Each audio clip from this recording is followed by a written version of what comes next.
All right. Well, I'll get into it. Thank you so Okay. much for taking some time out and having a little chat to us today. All the questions have come from your fans, Okay, so straight from the horse's mouth. no worries. And they want to know about the voting that's just closed for that top 100 in DJ Mag. Oh, yeah, How that's... are you feeling about that? Well, I get asked that question a lot, especially at this time of the year. Yeah, right. And the thing about it is, it's the fans' voice, and it's what I like about it is it's not the promoters, it's not the media, it's not the critics. It's the fans that vote on that, and it's for the chance for the fans to kind of make their voice heard. And I find it unfair that number one, that there's when there's cheating involved. God, nothing drives me crazy because it's like you're taking the fans' voice away, and it's that's, to me, the fans are the most important thing. And the way I look at it is, I just do what I do and try and make that connection with the fans and try and entertain the fans all year long, and then it's up to them. So I respect it, and I respect the fans, and I just hope that It's a clean result. that it's clean, yeah, because at the end of the day, it's the fans' voice, and it's kind of unfair if somebody takes the fans' voice away from them. Yeah, fair enough. There's not a lot of outlets. Most of the time it's represented by somebody else, so fair enough. They wanted to ask, what makes your music different from others? What's your opinion? I mean, people put labels on music. Yeah, people label it this, label it that, but I think the biggest thing has always been that I have my own unique sound, and within my own unique sound, I do mashups and big room reconstructions and remixes and productions that fit this unique sound that I have. And I think that the sound is it's deeper, darker, more aggressive than and less uplifting than your normal trance. But I don't mind when people label it as trance, because the most loyal fans, most loyal fan base is the trance fans. So a lot of people, I know a lot of DJs have been like, I don't want to be labeled as trance anymore, but I don't mind that, because to me it's like trance has been down the last couple of years, sure, but I think that it's blowing up so big again, and all the guys that kind of didn't want to be labeled as trance the last couple of years are now, I think, maybe secretly regretting it.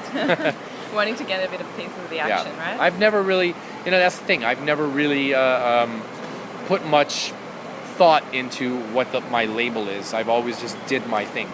Yeah, nice. I respect that. It's pretty cool. I wanted to ask you about your first album. What was your first album? My first album, Can you remember? No. I think I'm just thinking back on the first album. They always say your first album is a lifetime in the making, because you take all of inspirations, all of your thoughts, all of your feelings that you've had growing up and up to that point, and you put it into your first album. There might have been something that has been on your mind, heavy on your mind growing up, and you release it on your first album. So I think that the first album I ever made was like emotionally really heavy. You know what I mean? Okay. It was maybe definitely a lot darker, because I had a hard childhood growing up, so there was a lot of built up emotions that I put into my first album, and making albums is kind of like therapy.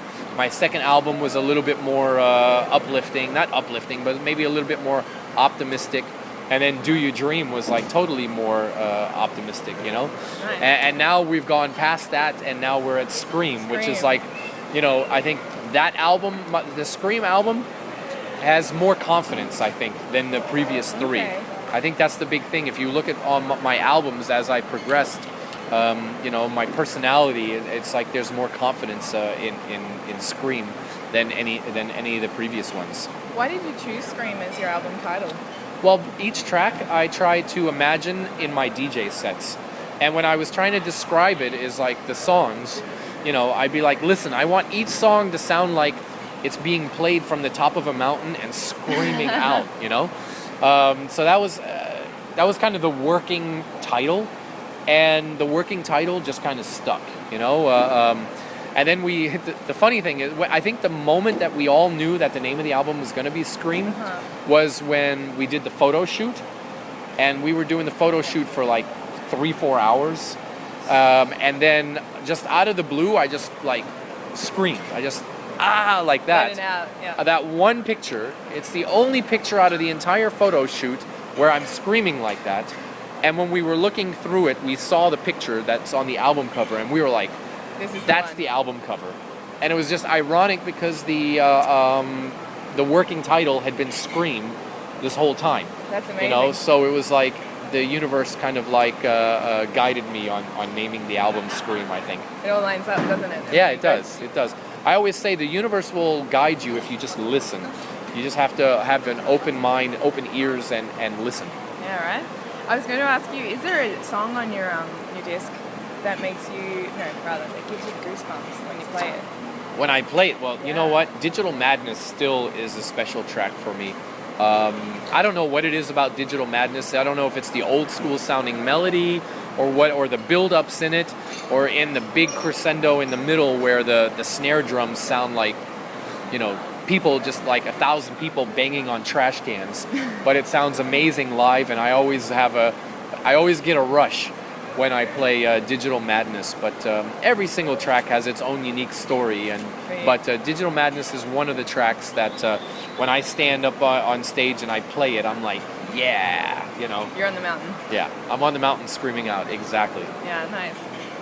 Talking about live shows, your best live show as an artist, what would you say it was? Wow, there's been so many. I know you've been playing for a long time. Well, I think some of the best, I guess, there's a couple. When I played at Electric Daisy Carnival in 2011, that was really memorable. The Nature One shows in Germany are very memorable to me because that's my home country. Yep. And then Transmission, which is in Prague. I do the theme for Transmission every year. And that's at the O2 Arena, and it's one stage in a giant arena, so that's very special. And then, of course, there's also the deeper, darker clubs, like Space in Miami when I was a resident there. Stereo in Montreal is very special, but those are very different than the stadium. Arena, yeah. So I love both kinds. So it's really, for me, it's always been difficult to choose when people ask me what I like better. It's I always say one feeds the other. I can't do one without doing the other. No, for sure. And one of the fans wanted to know, why did you use the alias, or why do you use the alias Dakota? Well, the Dakota alias was used part of the early millennium when I was doing tracks on Bedrock and Yoshitoshi, and I don't know why, I just used an alias during those days. And then when I was doing the Markus Schulz albums, I wanted to do something deeper and darker, just to get it out of my system, like more, progressive and clubby. So I put out the Dakota album. It wasn't Markus Schulz Presents Dakota, it was just Dakota. Different and style. Nobody knew that it was me until, the fans, a lot of the old school fans, they knew. Yep. But the mass public didn't really know until the media started talking about it, that it was me. And then, so, the project was just so successful that we had to do Thoughts Become Things 2 album. And on that one, we decided to do Markus Schulz Presents Dakota. And there's been no turning back. It just started off as a project for me that was just kind of like a release. And, the Dakota albums are different than the Markus Schulz albums. They're deeper, darker, no vocals, just instrumentals. Mm-hmm. And I hope that the fans understand that, the Dakota stuff, or the Markus Schulz stuff is, it has to be a little bit more mainstream, a little more crossover. Has to be for the bigger picture. Yep. And the Dakota stuff is the stuff that I can kind of like have fun with and is more for the hardcore fans. But, the true Markus Schulz DJ sets kind of like land somewhere in between those two. Yeah, nice. That's cool. You get to have, a bit from one yeah. and a bit from another. As an artist, you don't want to be, tied to one thing. It's like, I have to do this sound and only this sound. I know many times fans wish that you just like, they want more of the same sometimes. If they like a track, they want more of that. You know, why can't you make more tracks that sound like this? And it's like, you know, as an artist, you just kind of have to,